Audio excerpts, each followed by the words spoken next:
Hello friends, welcome back to the my new video guys and my YouTube channel guys. Today and we are going to talk about guys how can we hide videos in our Oppo phone. Once you want to hide guys videos in your Oppo phone, so when how can you hide it? Today I will show you in this video guys. So before starting video fan, first of all go and subscribe the channel guys. Click the bell icon and like the video. So friends, now let's see guys how can we hide videos in our Oppo phone guys. First of all guys, open you guys your Google file and guys you don't have, so guys you can download. And once you have guys, I have guys already got the save folder, so I will tap here. I will enter guys my password. Then guys enter your password and guys you have pattern, so then you will have to set. And guys you don't have guys your save folder, so you will have to start your save folder.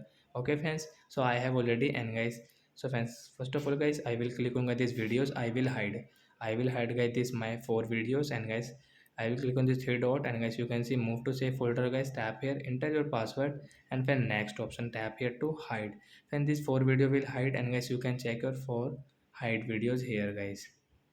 So friends, you can see guys hide video guys we have here. So like that guys we can hide videos in our Oppo phone. So that's it guys, thanks for watching the video, bye bye.